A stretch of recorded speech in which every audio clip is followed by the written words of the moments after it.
the National Immunisation Advisory Committee.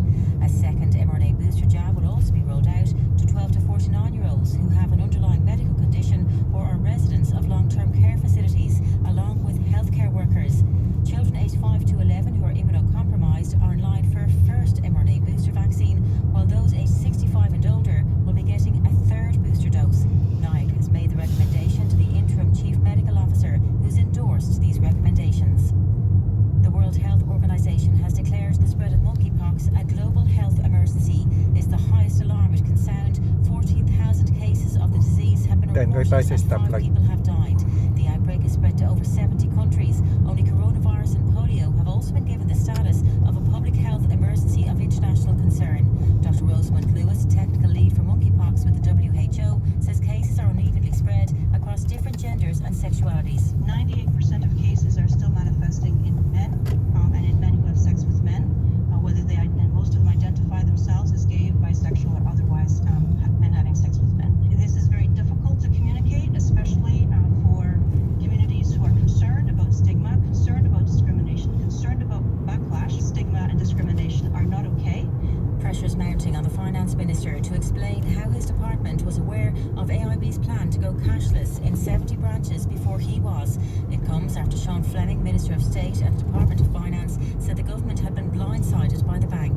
AIB says it reversed its decision due to customer and public unease. Sinn Féin TD Louise O'Reilly says the public deserves answers. The public office of the Minister, at the end of the day, he is the lead person in that department, and I think he needs to come in front of the committee with his senior officials to explain exactly how the lines of communication work. I mean, the Minister himself used the phrase blindsided in relation to this announcement, but it appears that his department were not blindsided. So we need to ask the question, is the Minister on top of it?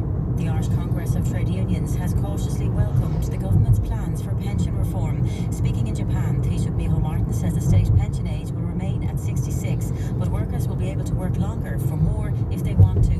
Dr. Laura Bambrick is ICTU's Head of Policy and Employment Affairs. She says the devil's in the detail, but so far it looks good. Each year you defer it, you get a larger pension. Now this is very welcome. So they're facilitating the very many workers that are willing and able to continue in work using the carers this time. And Turn left tayo sa stoplight. the pension age up for everyone, and we welcome that.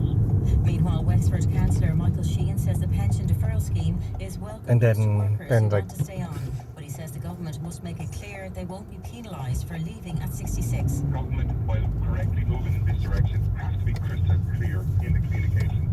They also need to rectify the old anomaly of the 2012 pension. Turn right. Thousands of women nationwide were excluded from a full pension because they stayed at home to take care of their family or loved one.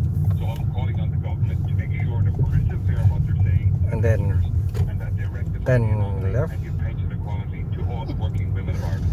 Ukraine's Parang president says a deal punes that allows talaga. grain exports to leave Black Sea ports is another Parang hindi ka demonstration sure that dun, his country can withstand the left. war. Representatives from both countries involved in the conflict have signed an agreement with the UN and Turkey to ease the global food crisis. Volodymyr Zelensky says the deal promises a lot of movement. About 20 million tons of last year's grain harvest will be exported.